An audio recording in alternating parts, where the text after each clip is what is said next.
yatai damsi sami dognir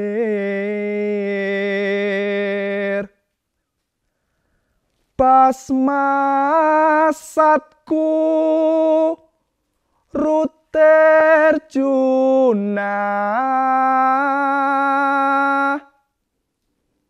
jenana gesar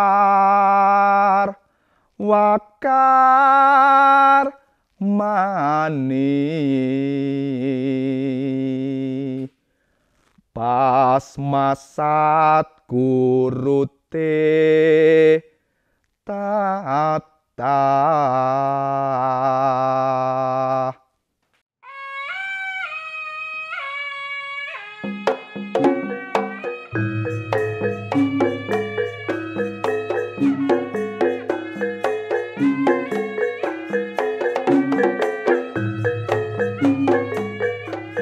Kalau orang Tengger ini ya, nggak neko-neko lah. Yang penting sudah bisa makan, bisa minum ya. Bisa tidur itu sudah cukup. Karena apa? Ada seperti agama Budi lah. Kalau di Tengger itu, sekalipun ada macam-macam agama, Muslim, Hindu, Buddha ya, kan ada ajaran carilah jati dirimu sendiri kan gitu. Om anugraha manuharam dewa tata nugrahakam yarsanam sarva pujanam nama sarva nugrahakam dewa dewi mahaditiyat nikatat mulatisjam lasmi silikatil kahayu nerwignam sukawat. Masyarakat Tengger itu toleransinya itu sangat tinggi sekali. Semuanya kegiatan Idul Fitri yang orang Hindu itu mengikuti, untuk kegiatan apa istilahnya kegiatan Hindu yang orang Islam mengikuti, itu kompaknya enak, enjoynya itu. Jadi antara umat Hindu sama Islam tidak ada masalah di Sariwani itu, enjoy saja gitu.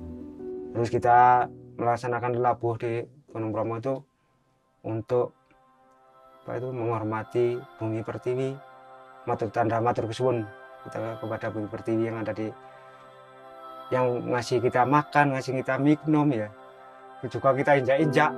Apalagi kalau sudah ayatnya kesada, semua orang Tengger pasti berbondong-bondong ke Istana Agung Kawah Gunung Bromo untuk melaksanakan labuh di Kawah Gunung Bromo itu.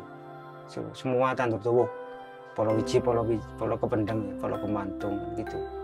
Semua buah-buahan hasil bumi kita persembahkan. Kehidupan di masyarakat Tengger ya, aktivitasnya itu ya ke ladang, tidak banyak ke daerah lain lah, tidak banyak seperti itu.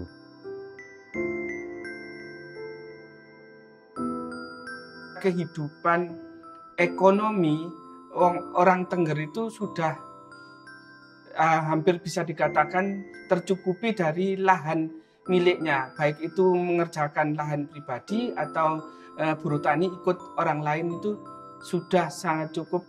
Jadi kalau terkait dengan finansial itu warga Sarina II itu sudah tidak ada masalah.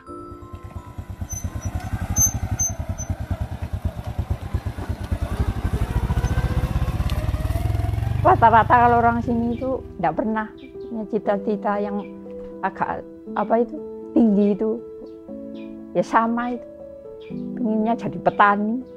Mereka menganggap bahwa pertanian di sini itu adalah cara mereka untuk menghasilkan uang banyak. Bayangkan misalnya punya satu ladang bisa menghasilkan 35 juta, itu sudah labanya.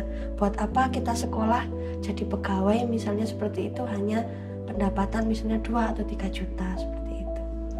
Kadang-kadang yang ingin sekolah maksudnya itu tergantung dari orang tuanya Pak, karena yang ngasih modal kan orang tua kan gitu. Kadang-kadang orang tuanya nun sewu bahasa sini ya, wis masih ndak sekolah, ndak dadi camat, ndak dadi bupati, wis bapak yuk melok bapak mbok nang Tegal macul gitu dulu Pak. Orang-orang dulu sempat mengejek saya, buat apa sekolah? Nah, ujung-ujungnya pasti nanti ke ladang dan bawa cangkul seperti itu, Bu. Jadi istilahnya orang-orang sini mengejek saya. Nah, tetapi sekarang malah sebaliknya. Jadi secara tidak langsung saya di sini menjadi contoh untuk mereka atau orang tua mereka yang mempunyai biaya untuk menyekolahkan anaknya.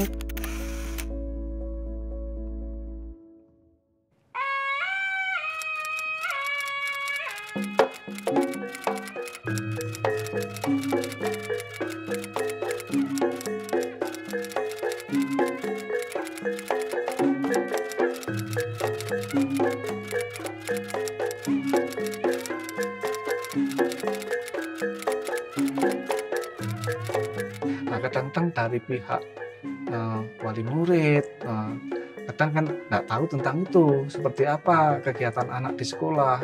Kadang ada yang diajak ke ladang gitu ya. Nah, itu juga tantangan bagi kami.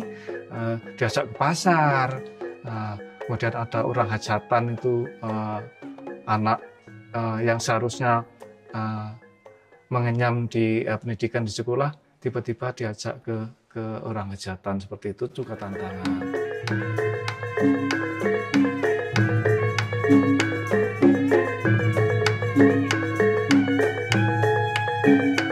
Kalau ada apa itu hajatan gitu, ya libur nggak sekolah udah. Kalau ada hajatan memang nggak boleh sama orang tua, duh nggak usah sekolah dulu, ikut ibu dulu ke rumah orang itu, umpamanya gitu, Bu. Kalau mau ke pasar gitu diajak itu nggak boleh sekolah juga. Dulunya itu gitu, Bu, memang, Bu. Kegiatan yang dilakukan orang tua waktu itu mengajak anaknya ke pasar, mengajak anaknya kondangan ke hajatan, bahkan istilahnya rewang di hajatan itu dulu sangat sering terjadi. Bahkan di tengah pembelajaran pun orang tua memanggil atau meminta izinkan anak terhadap guru saat tengah belajar itu biasa. Dan itu sering terjadi dulu. Ada apa tuh? Ada hajatan pasar, Ya wes, nggak apa-apa, tapi besok harus sekolah ya. Suwun ya. Ya.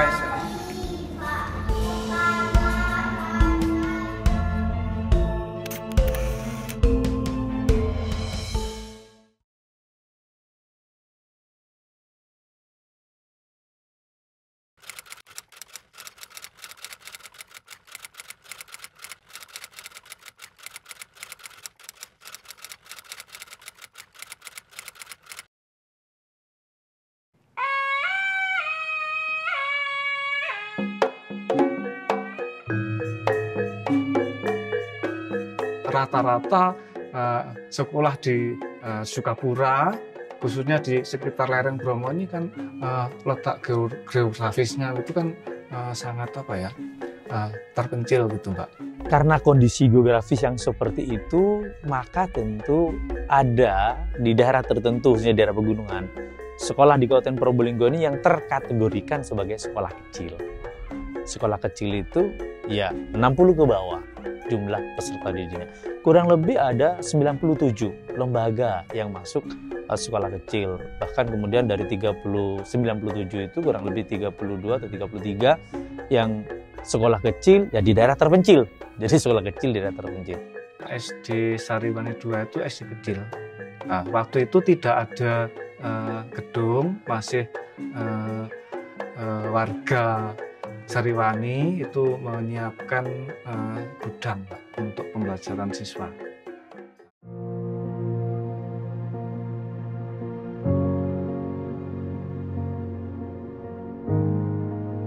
SDN Sariwani 2 itu mulai tahun 2003. SD Sariwani 2 dulu adalah SD kecil yang berada di atas gunung. Yang kanan kirinya itu lembah dan penduduknya sedikit. Waktu itu menggunakan gedung gudang kentang. SD Sariwani 2 jauh dengan SD Sariwani 1 walau satu desa. Jadi jaraknya hampir 6 kilo ke pusat pemerintahan desa. Di dalam gedung tersebut hanya ada sekat, di mana di dalamnya juga tidak ada penerangan karena tidak ada listrik. Dan jika pembelajaran ada orang yang ngobat kentang atau pestisida di sekitar sekolah, maka berisiklah. Saya datang tahun 2016 di Sariwani 2 itu belum ada rehab, Pak.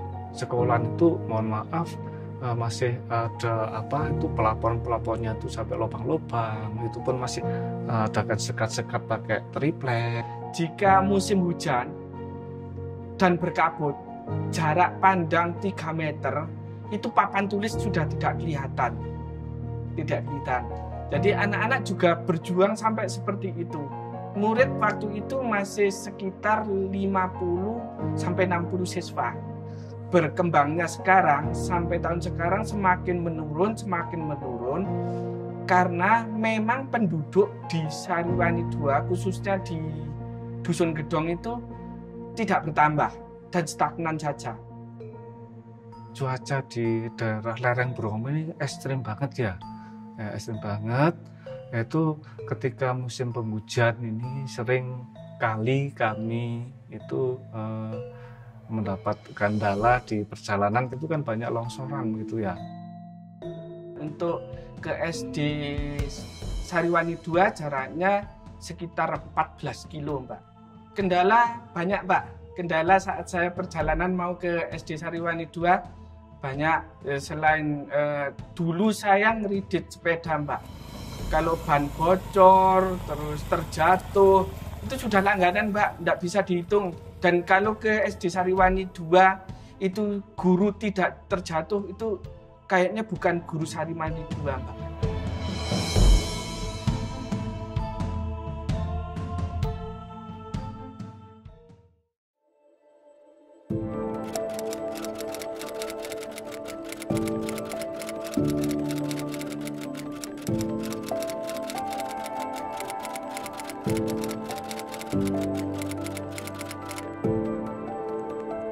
Karena kami kekurangan guru, maka satu guru itu mengajar 2 kelas yang berbeda. Anak-anak, sudah tugasnya yang ini? Coba lihat. Kita memang mengalami kekurangan guru. Ya, kenapa mengalami kekurangan guru? Yang pertama, yang purna itu terus berjalan. Jadi ketika sudah waktunya batas usia pensiun, mereka harus pensiun. Sementara pengadaan ASN baik melalui P3K maupun CPNS tidak berbanding lurus dengan guru-guru kami yang pensiun. Sehingga kami memang dalam hal ini masih kekurangan guru, baik itu guru kelas untuk jenjang SD, guru PAI maupun guru agama Hindu termasuk guru olahraga. Tantangannya ya kita, seumpamanya sekarang saya ada di kelas 1. Guru yang kelas 3 atau kelas 2 kan menerangkan. Maka ya saut-sautan siapa yang keras.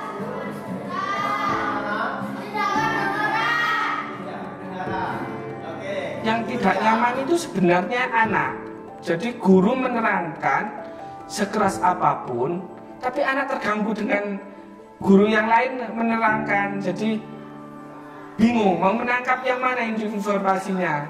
Kuliah, mohon maaf ya, untuk volume dikecilkan sedikit ya, agar anak-anak bisa menerima. Kalau gurunya yang 1 atau 2 ada kepentingan kedinasan, baik workshop atau pelatihan, ya kita harus wirawiri ke kelas tersebut. Wirawiri dalam satu sekat, jadi kadang berdiri di antara sekat itu juga pernah dilakukan. Bukan selesai belum?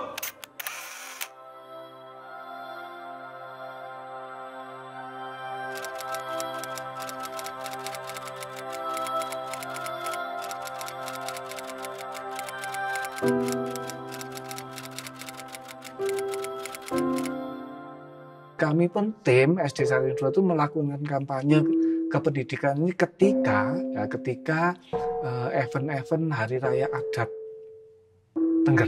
Misalkan Hari Raya Karo, kami pun bersama tim itu menelusuri bukit ini kunjung ke siswa. Karena di event-event itu yang jelas orang tua pasti ada di rumah. Ternyata itu ada dampak yang positif sehingga kedekatan antara wali murid dan kami warga sekolah itu sangat luar biasa. Jadi ada komunikasi yang sejuk begitu. Ya saya ini yang diminta menjelaskan kepada masyarakat tetap menjaga kerukunan itu.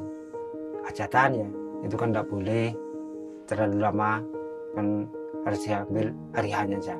Sering saya mengutarakan itu ke masyarakat agar tidak bolos-bolos terlalu lama. Kan kasihan Pak gurunya datang semua, muridnya tidak ada kan gitu. Tidak hanya memberikan pemahaman di sekolah saat pengambilan rapot, tapi guru sekarang yaitu diciptakan untuk melayani. Jadi ke rumahnya siswa-siswa semuanya. Karena siswanya hanya 24, maka saat hari raya adat, hari raya Karo, itu guru berkunjung ke semua siswanya. Di momen-momen seperti itulah guru itu memberikan penekanan terhadap orang tua mana dari siswa tersebut yang sering atau kerap kali melakukan izin. Namun akhir-akhir ini setelah ada pendekatan baik dari guru, baik dari tokoh masyarakat, tokoh agama, tokoh adat, maka terkurangilah hal tersebut. Ini Bu, Pak genduk mau kan wae belajar saja nih, wae ning sekolah. Kok Rika pamiten dijak nang pasar. Nah, enake jare iki. Ayo digawe rundingan api, kesepakatan ae wis. Jadi besok panci saat pembelajaran iku Rika orang izinin lareni nang kelas. Ora enak loh Pak di deleng murid liyane ya Mak ya, Mak. Saupamane nang hajatan, kae sing winginan iku ya Rika parani sak marine pelajaran. Nek runding dingin mesti anake gelem.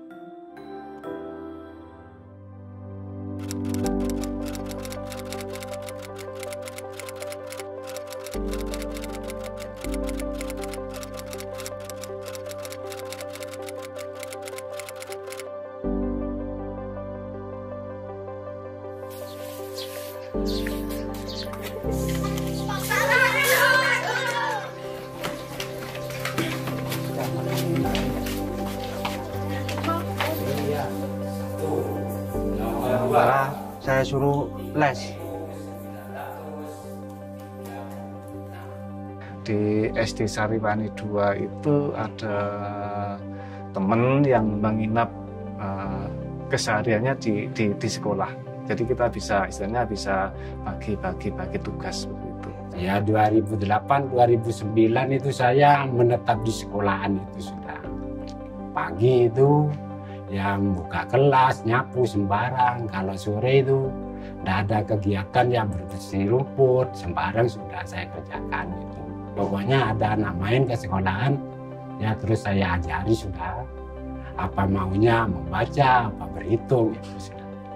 Daripada kamu main tidak ada hasilnya, mendingan main di sekolahan sambil belajar. Kadang 2 hari sekali gitu, tidak tiap hari. Kalau ada istilahnya kan di sini musimnya kalau sudah kabut itu sudah datang. Gitu. Takut ada, ya orang sini kan takut ada hujan angin itu kan gitu. Ya seumpamanya ada salah satu guru yang tidak masuk ya kita mengikuti anunya yang kemarin, melanjutkan sampai di mana itu kita melanjutkan pembelajaran yang sudah dilakukan oleh guru tersebut gitu.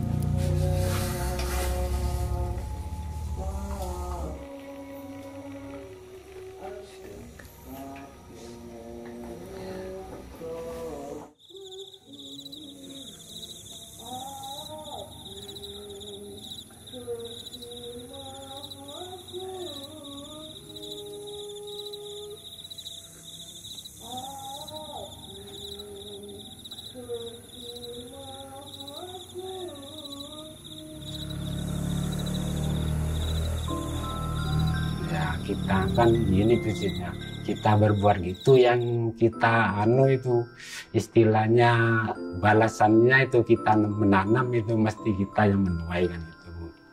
Jadi kita menanam kebaikan, kita yang akan menghasilkan hasilnya gitu, memetik hasilnya gitu. Jadi yang penting kita itu apa-apa itu ikhlas gitu. Selama ini saya nggak kasih uang les sama sekali sama Pak Saibul. Ya kadang saya kasih sayuran gitu buat makan sehari-hari di sekolah. Kadang tiap datang ke sekolah dia itu membawa sayur apa sembarang itu sudah sepunyanya dia di rumah itu. Kadang kopi, gula gitu sudah. Perhatiannya orang tua wali murid ke saya itu. Padahal saya tidak minta imbalan itu, tapi kan namanya manusia yang sudah dibantu mungkin hati nuraninya ya bisa terketuk juga gitu.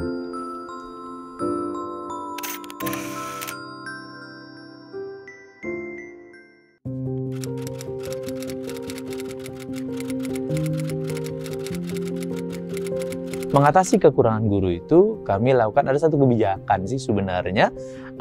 Ini juga bagian dari kerjasama dan apa yang juga pernah diinisiasi oleh inovasi dengan pembelajaran kelas rangkap atau yang kita kenal dengan multi-grade teaching. Nah, ini sudah diatur di dalam Peraturan Bupati nomor 18 tahun 2019 tentang implementasi sekolah pembelajaran kelas rangkap.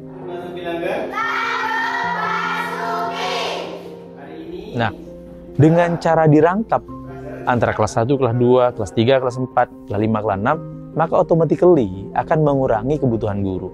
Yang seharusnya dalam satu sekolah dibutuhkan 6 guru kelas, kita cukup bisa menyediakan 3 orang guru kelas. Sehingga ada efisiensi guru terkait dengan pelaksanaan pembelajaran yang ada di sekolah-sekolah kecil, terutama sudah sekolah kecil dan di daerah terpencil.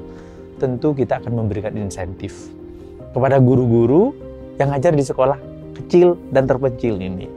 Karena bagaimanapun ada effort yang lebih, ada effort yang luar biasa bagi guru-guru kami yang ngajar di sekolah kecil dan sekolah terpencil. Apalagi sekolah kecil terpencil juga sekaligus diimplementasikan sebagai sekolah rangkap atau pembelajaran kelas rangkap. Maka ada tuntutan dari guru untuk terus melakukan inovasi. Ini gambar orang. Saya mengenal multigrade itu tahun 2018 kalau tidak salah. Ada program kemitraan dari inovasi Jawa Timur, pembelajaran kelas rangkap atau multigrade itu sangat enak. Sangat enak. Kenapa saya bilang sangat enak dan menyenangkan? Kita dituntut untuk menggabungkan 2 kelas ataupun 3 kelas yang berbeda tingkatannya. Jadi kita tidak melihat ruangan atau guru tidak merangkap kelas. Maksudnya merangkap kelas itu adalah ada di ruangan kelas 1, kelas 2, kelas 3, kelas 4, enggak, tapi menyatukan anak yang ada di 2 tingkat kelas yang berbeda tersebut. Kita ajar bersama-sama, kita lakukan pembimbingan bersama-sama, namun di dalam memberikan pelajaran kita juga membedakan kemampuan anak. Jadi kemampuan anak itu kita bedakan dulu, setelah itu barulah kita kelompokkan. Kita tidak melihat kelas 1, kelas 2 itu jadi satu kelompok atau tidak, enggak. Yang penting kemampuannya anak. Multigrade ini sudah IKM karena kami waktu itu belum dengar yang kumer ini. Ternyata kami sudah melakukan kumer walaupun belum dengar istilah kumer. Karena di multigrade kan sudah pembelajaran berbeda tadi. Katakan satu kelas ada 2 kelas yang berbeda.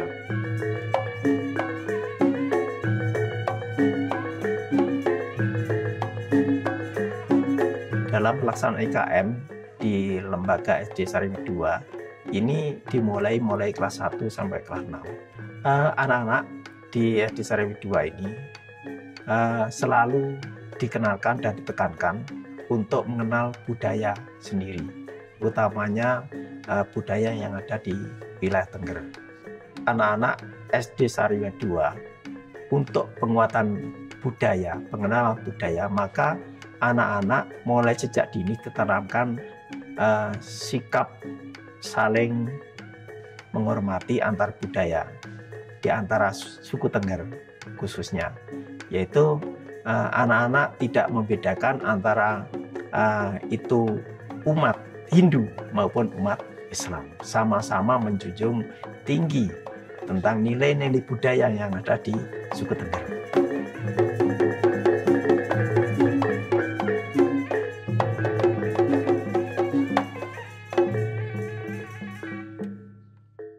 Kami ada 4 sekolah penggerak untuk jenjang SD yang mengimplementasikan kurikulum Merdeka. Untuk memastikan implementasi kurikulum Merdeka ini bisa berjalan baik ke semua sekolah, khususnya sekolah-sekolah kecil ini. Maka tentu kita harus mengaktifkan yang namanya komunitas belajar.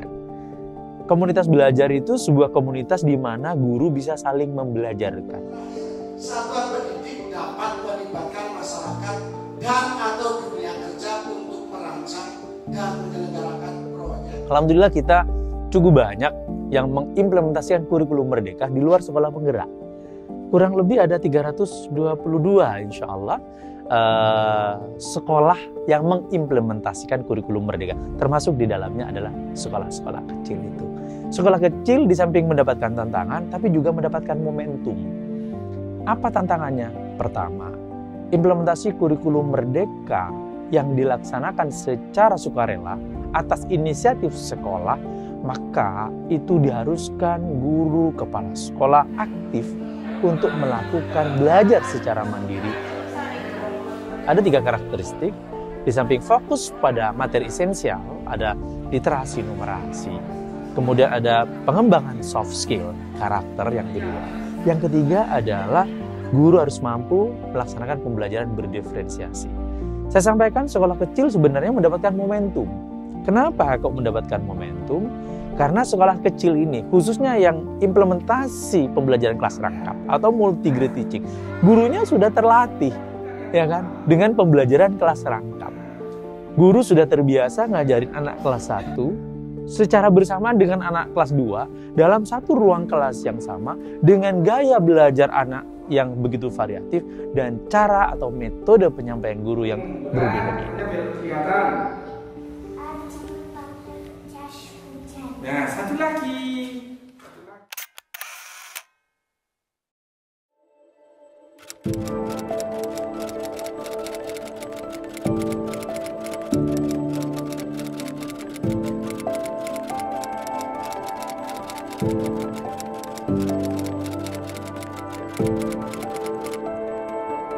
Kebanyakan sudah ada perubahan lah, walaupun belum 100% masih ada perubahan. Ya itu sudah ada perubahan sedikit-sedikit ya. Biasanya kan tidak bisa baca, sudah bisa sekalipun sedikit-sedikit. Tidak bisa ngitung ya, perkalian itu kan sekarang sudah bisa.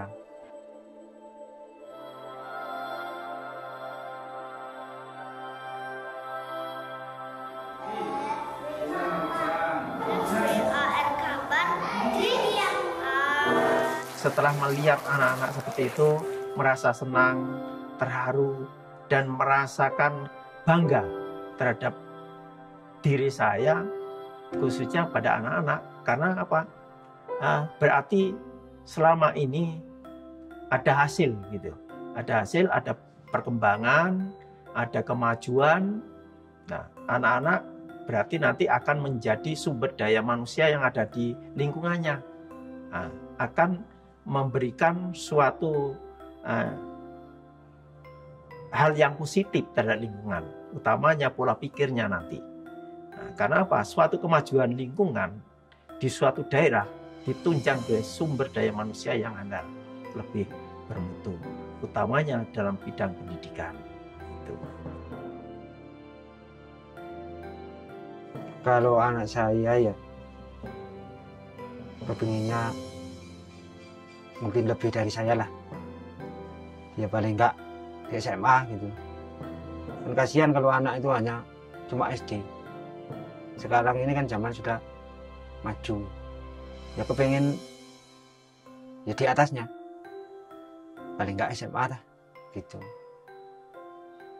tapi tidak untuk berada di sana-sana gitu, tidak untuk pergi dari sini. Ketika anak-anak belum dirangkap kelasnya, anak-anak itu malas belajar. Kenapa? Bayangkan satu kelas itu hanya berlima, berempat, yang seharusnya 28. Menjadi tidak nyaman. Ketika dirangkap, anak-anak itu menjadi semangat loh. Ini saya belajar dengan kakak kelas saya.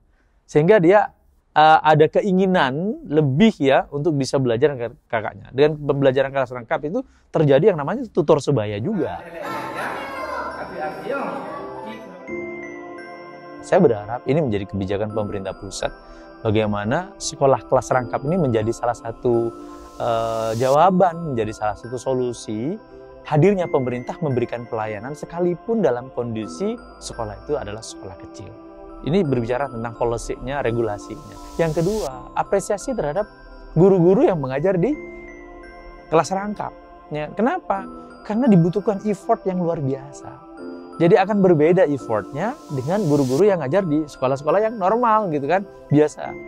Ini kan merangkapkan kelas 1, kelas 2, 3, 4, bahkan kalau begitu kecil bisa jadi kelas 1, 2, 3 jadi satu kelas, satu rombongan belajar. Makanya harapannya ada apresiasi kepada guru-guru yang mengajar di sekolah kelas rangkap ini.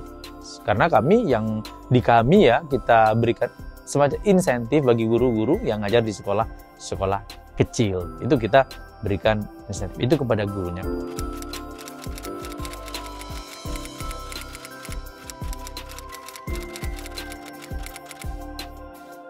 Cita-cita saya jadi guru. Jadi pramugari. Menjadi petani. Cita-cita saya menjadi dokter. Mau jadi dokter. Cita-cita saya jadi guru. Cita-cita saya mau jadi dokter. Jadi petani. Cita-citaku jadi petani. Saya mau jadi guru, Pak Saiful. Jadi guru. Cita-cita saya mau menjadi petani yang sangat sukses. Karena biar bisa menanam gubes itu, kentang gitu. Kalau saya pengennya itu ya anak saya itu ke jenjang yang lebih tinggi sekolahnya. Ya tapi ya itu kalau sini itu rata-rata jadi petani itu. Tapi pengen saya itu jadi petani yang berpendidikan, yang berakhlak mulia.